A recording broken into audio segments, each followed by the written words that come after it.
Hey guys, this is Mr. Oliver. I'm going to go over the solutions for AP Physics 2 Unit 5 practice on magnetism. So let's go ahead and get started. Alright, the first question here talks about a proton moving to the right in the plane of the page. So let's draw a line to or an arrow to represent its movement. So this is the velocity. It is a positive charge, because a proton is positively charged, and it enters a magnetic field of magnitude B directed towards the top of the page. So a magnetic field goes up in this direction, and it asks what is the direction of the initial magnetic force exerted on the proton. So in this case, you're going to use the right hand rule. You put your thumb in the direction of the velocity, your fingers go in the direction of the magnetic field, and so because your palm is facing up, the magnetic force will be directed out of the page towards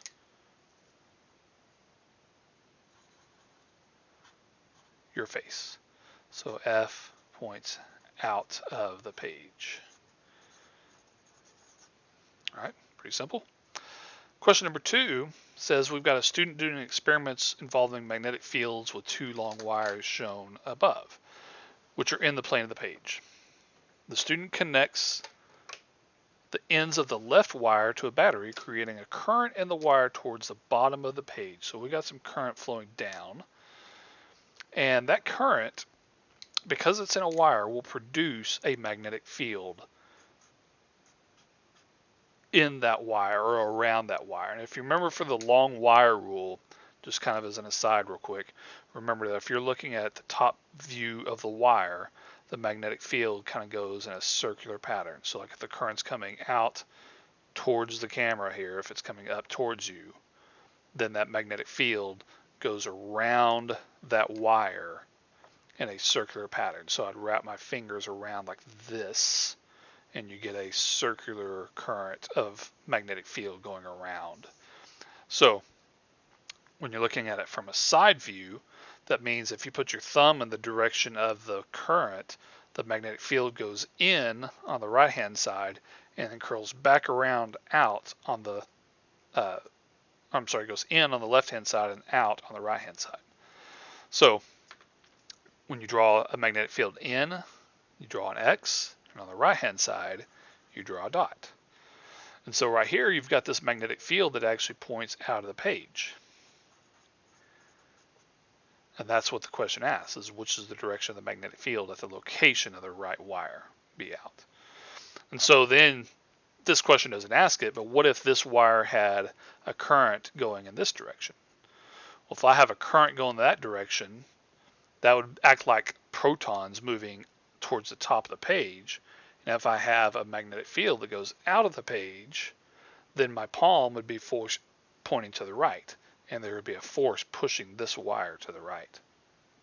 It doesn't ask that, but that's a typical question. Question number 3 has a rail system where gravity pulls your little rail downhill. And as it pulls it downhill, there's a magnetic interaction and you're going to get a current that flows through this wire. The question says, as the bar slides downward along the rails, a current is induced that causes the bulb to light.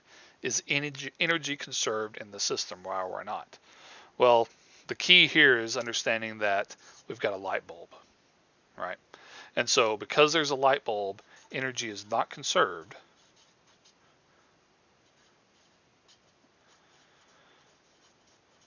Because that light will convert the energy of all this magnetism, gravity, all that stuff, all those mechanical and magnetic, the magnetic and mechanical energy forms convert to heat. Now, if it had said, is the energy conserved in the rail system, light, and surrounding air molecules, then you say, yeah, it would. But because you're generating some current and it's being dissipated as heat and light, then unless you conclude that system as well, then energy is not going to be conserved. Right? Really what's happening is the gravitational potential energy is converting into that light, kind of at a basic level. right?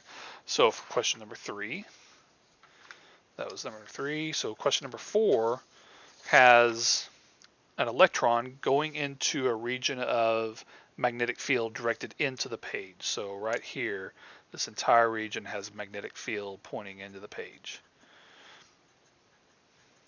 And it asks to draw the path that the electron takes through the point P. The gravitational force is negligible, so you don't worry about gravity, and we want to sketch the path. So here's the thing. When you have an electron going into a magnetic field that points into the page, what happens? Well, there's a magnetic field going into the page, so your finger's pointing to the page. There's a velocity to the right, okay?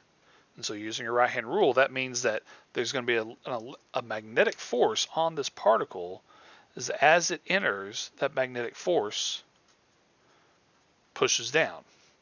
But because this is a uniform field, what happens is that pathway tends to be circular. Okay, so what's going to happen is it's going to arc downward like so, and then it's going to end up at P. So during the time that it's in this circle, or in this region of magnetic field, this is a circular arc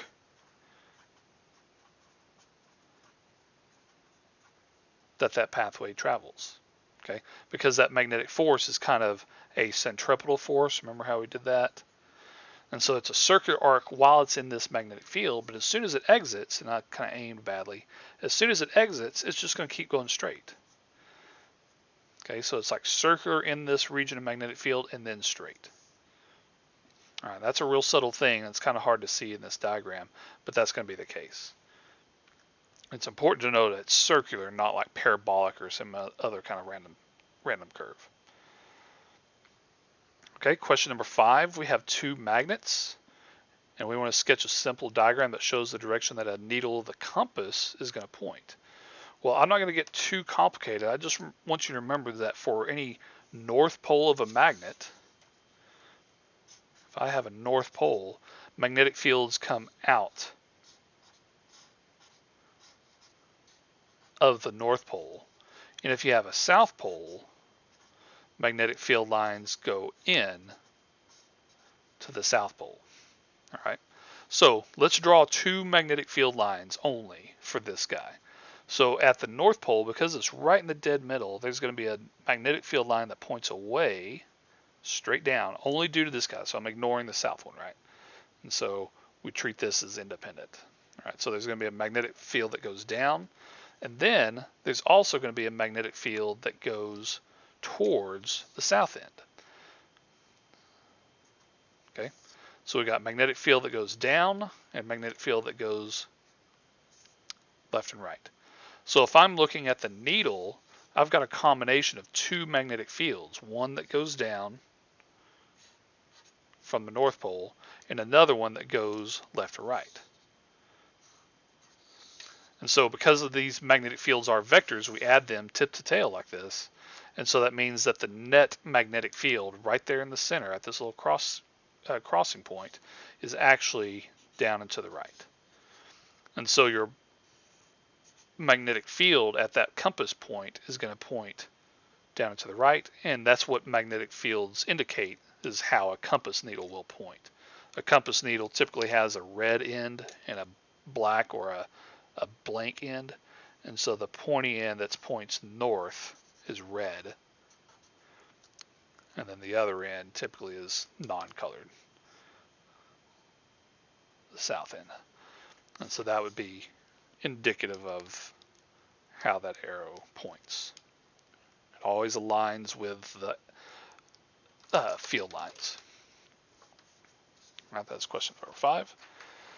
Question number 6, we have a little cart with a loop of wire attached to it, and there's an insulating rod. So what's going to happen is, as this cart enters this magnetic field, it's going to generate a current.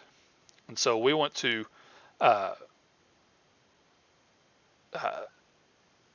friction describes it.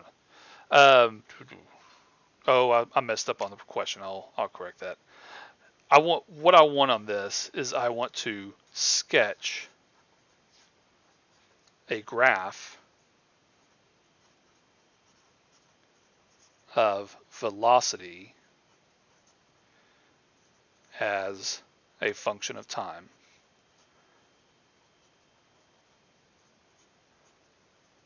for the cart describes the speed of the cart as it moves into, through, and out of the field.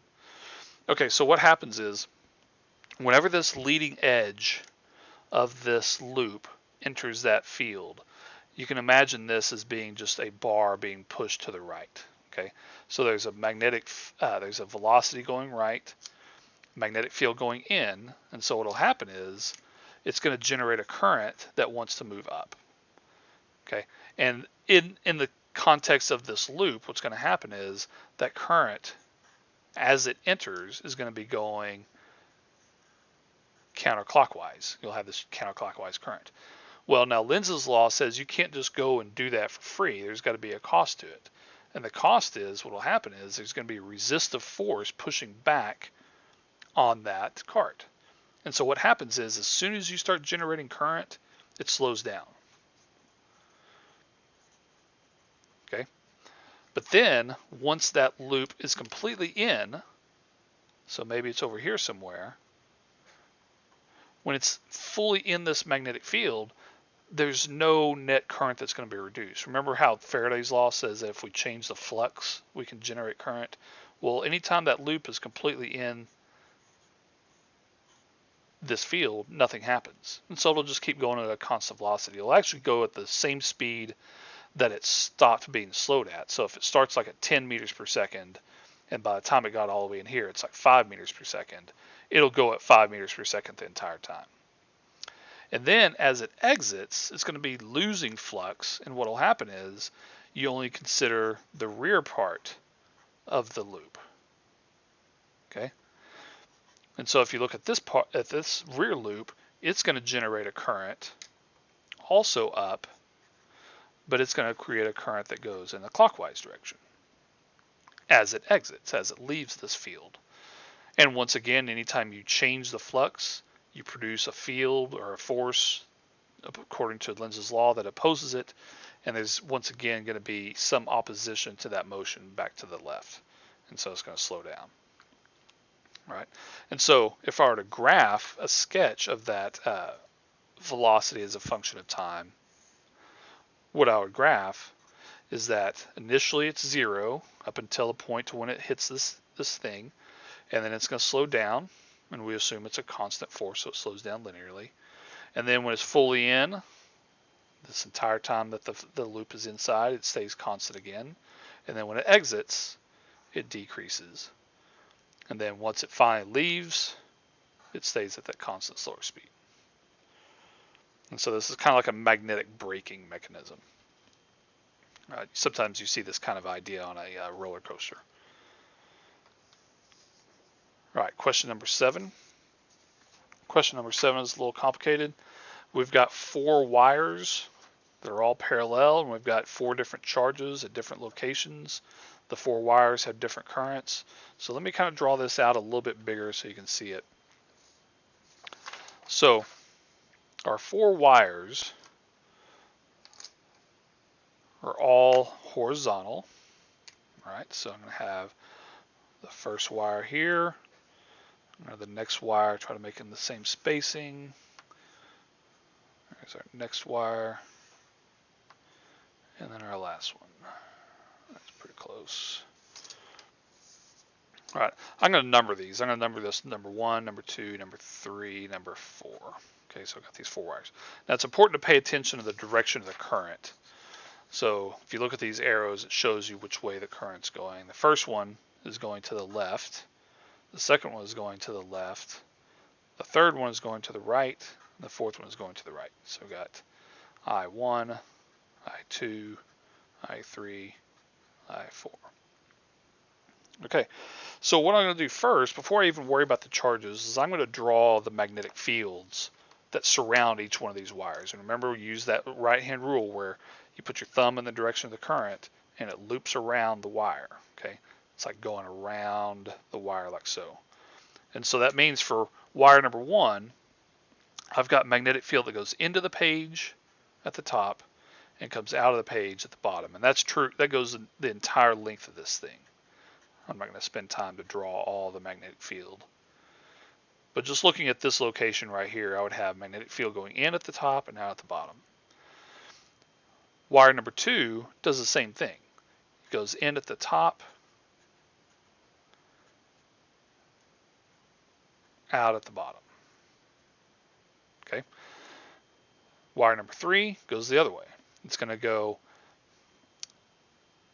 in at the bottom. Let's see, it goes this way, so it's going to come out of the page at the top and into the page at the bottom, and then the same thing for the bottom one, number 4. And so these little dots and X's represent out of the page and into the page. All right, so let's do this. Let's look at the space between the first one and the second one. That's where letter A is.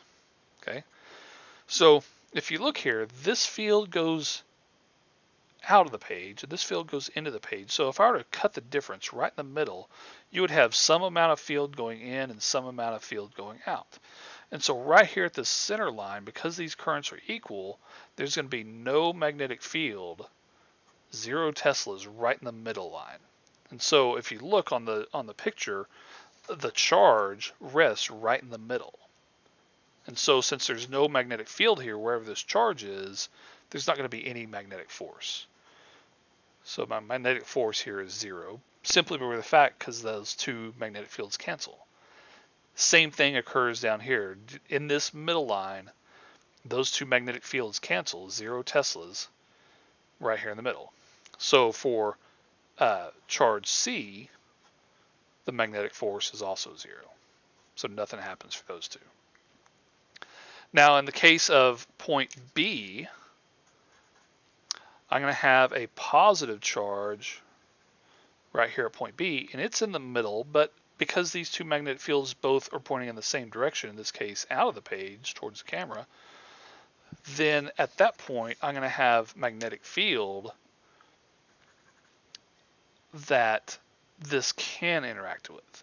Now because that charge is moving to the left, my velocity is to the left, let's look at what the force does. So if I have a magnetic field that's out of the page, your finger's towards you, and then your thumb goes to the left, then that means that the magnetic force on this positive charge would be towards the top of the page. And then when you come down here and look at choice D is also a positive charge. It's also moving left. That's the velocity. But this time on the bottom edge of this wire, magnetic field is going into the page. And so because there's magnetic field going into the page, in that case what's going to happen is the magnetic field is going to produce a force that goes down.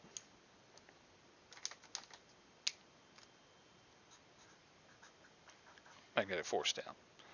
Okay, so the question ultimately asks, which of the dust particles has a magnetic force exerted on it in the downward direction?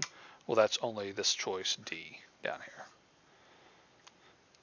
So kind of a complicated problem, but once you see it once, it's pretty straightforward.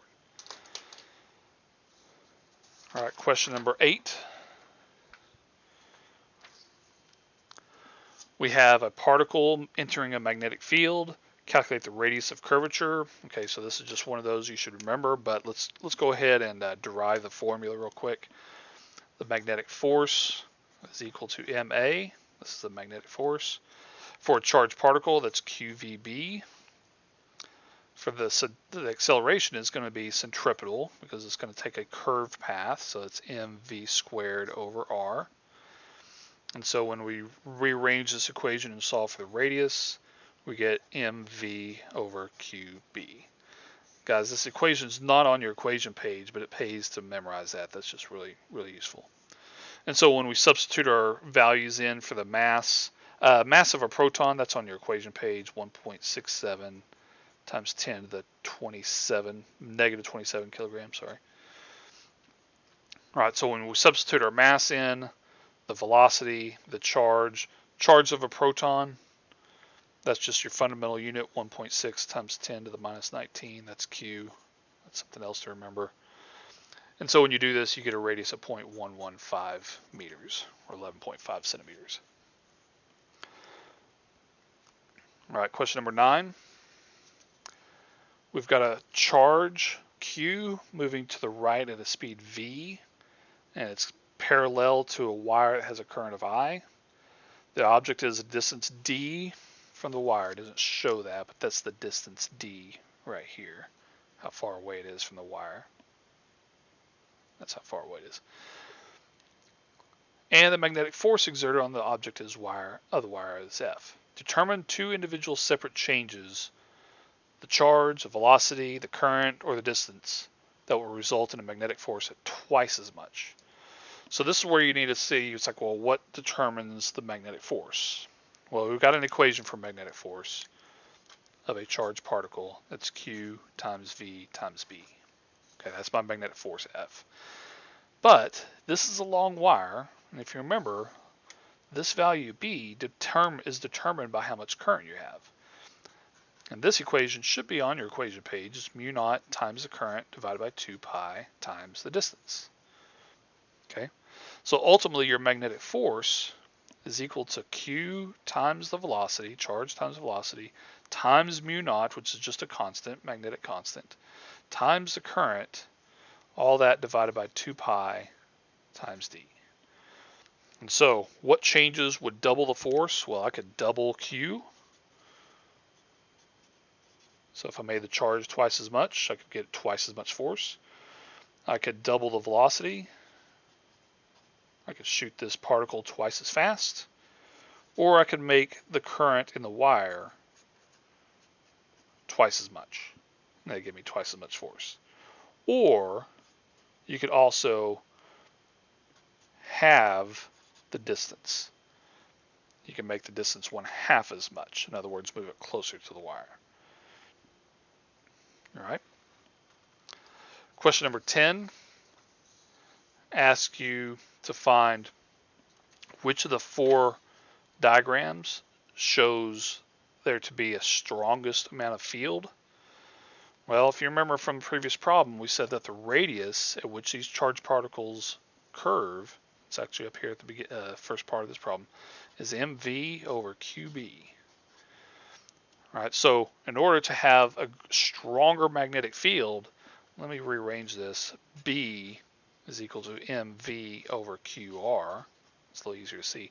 So if I want to have a strong magnetic field, I'd have to make it have a bigger mass, bigger velocity, smaller charge, or smaller radius. So that's the question it's asking. What about the radius? Well, out of these 4 pathways, which one has the smallest radius of curvature? Well, that's choice D. So if you came in here and sketched the radius of that circle, that's how small that one is. This one's about twice as big. This one right here is about 3 times as big. And of course, this one here is about 4 times as big. So the tighter the radius is more magnetic field. It's a smaller radius. Question 11 has yet another situation where you got this loop of wire with a magnetic field. In this case, the magnetic field is out of the page. So you'd have magnetic field lines pointing out. And it says to sketch a simple graph of the current as a function of time. All right, well, remember, you're only going to be generating current when just the leading edge is entering the field. So if we look at that, it'll start entering the field when that very front edge meets 0. All right, so we're going to start current as soon as the position of our object is at 0. So I start off with some current. Okay, and then it's going to travel a distance of s, generating current. So if you look at it, this leading edge is going to move a distance of s. It's going to go to here. And then finally that back edge will be inside, and then we're going to turn off the current. So it stays constant until we get to s. And then this thing is going to move another s still inside of this region. So it'll stay 0 for an entire unit of S, because it's the length of S. So it goes in and then starts to come out, so it's 0. And then the leading edge starts to exit right here at 2S, and so it starts generating current again. But if you remember from previously, the current goes from one direction. At the beginning, it goes counterclockwise, but at the end, it starts to go clockwise. And so thinking about it in terms of direction, anything that goes counterclockwise is positive. So that's why I drew this as a positive. Why not? Once it starts to leave at 2S, it starts to be a negative current because it's going to be going in the opposite direction. Until finally it exits at 3S, and then once again there's no current. All right. Now we're assuming that the velocity is constant in this case, and if you just left it to its own devices, it would slow down, which means that the current goes down and you'd have some kind of a sloped line. But in this case, we're assuming that the velocity stays constant. All right, question number 2. We've got a south pole. We've got a pole of a magnet. There's a charged particle going down, and it says the force exerted on the object by the magnet is directed into the page.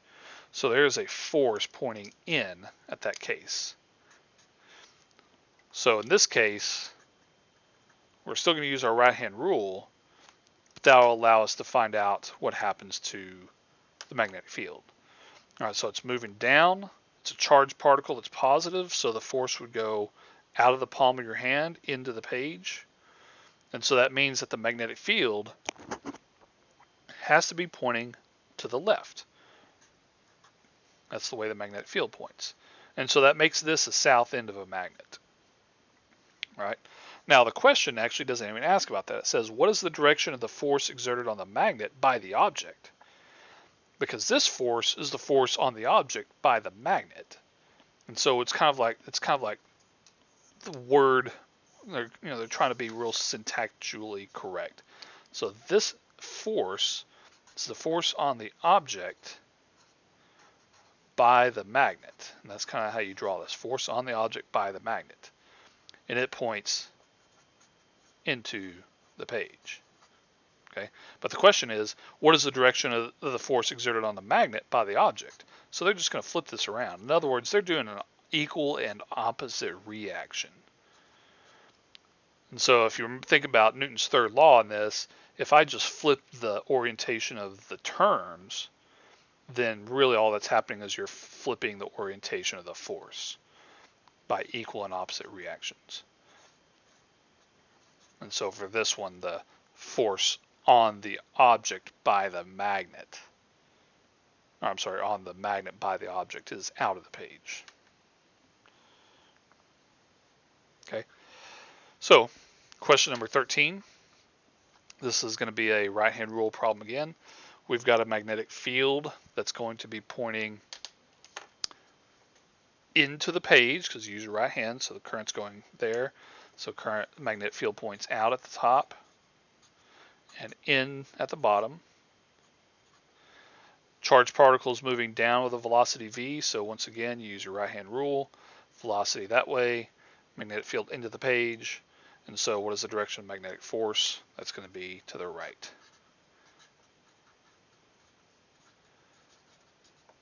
Okay, that's question 13. Question 14 has two magnets side by side. There's an electron that's going to be going right between these two, and it says to describe the path of the electron as it continues to move. All right, so by symmetry alone, you should be able to see what's going to happen here. I'll kind of sketch the magnetic field so you can kind of see what happens, just not for the whole picture, but just between these two. So for this north pole, the magnetic field is going to come out, and it's going to loop around the magnet and go essentially lengthwise down the center of that magnet and then loop back around. All right, and that's an oversimplification, but that's essentially what's going to happen. Same thing is going to be true for this magnet on the bottom. And so the magnetic field line is going to come along, go right on top in exactly the same place as the other one, also going left to right. So all these magnetic fields right here in the middle are going left to right. Well, if you think about it, if I have a field line that goes left to right, and I have a velocity also going left to right, those two vectors are right on top of each other. And if you remember, the magnetic force equation is QVB sine theta. Well, in this case, there's no theta between these. Theta is equal to 0 degrees. And so what's the magnetic force? Well, sine of 0 is 0. So for this particular problem, describe the path of the electron as it continues to move. What you want to state is, well, there's no magnetic force, so therefore this charge is going to continue along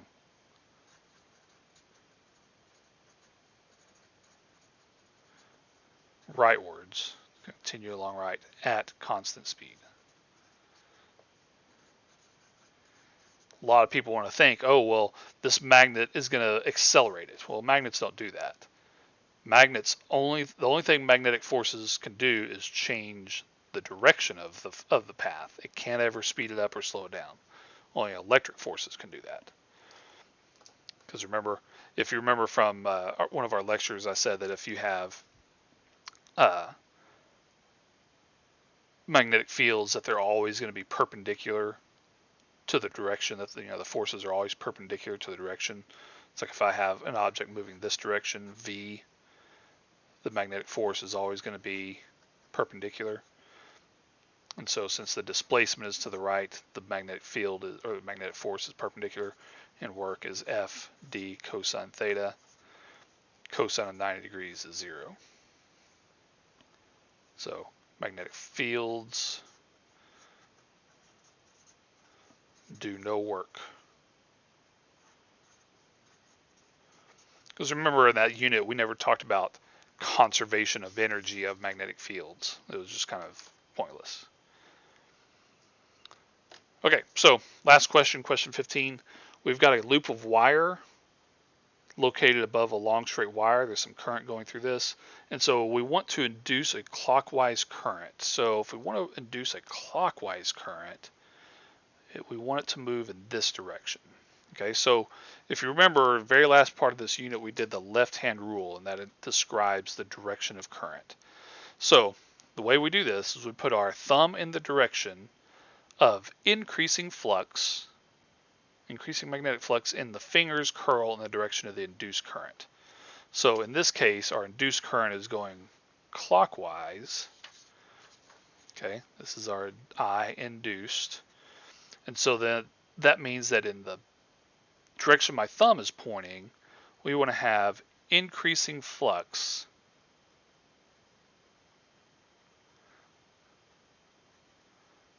out of the page. Okay, so how can we do this? Well, if we look at the wire itself has a magnetic field that comes out of the page at the top and into the page at the bottom. So that's nice. There's already magnetic field pointing towards the camera. Okay, well, how can I get more magnetic field in there? Well, we can move this loop towards the wire, because what happens is the magnetic field gets stronger the closer you are to the wire and the weaker you are around it. So if I move this loop, if I physically take that loop and get closer, I'm essentially going to add more magnetic field, because it just gets stronger the closer you get to it. And so I'm going to increase the flux by moving the loop closer to the wire. And so what that'll mean is that an increasing flux out of the page, which is what's happening, will induce a current in that clockwise direction. Okay, so guys, that's the solutions for this set, Unit 5. It is the last set of the semester, so after you do this and your free response ones, you're done. All right, thanks a lot, guys. If you have a question, just shoot me an email, and I'll be glad to help you out. Have a good afternoon. Bye-bye.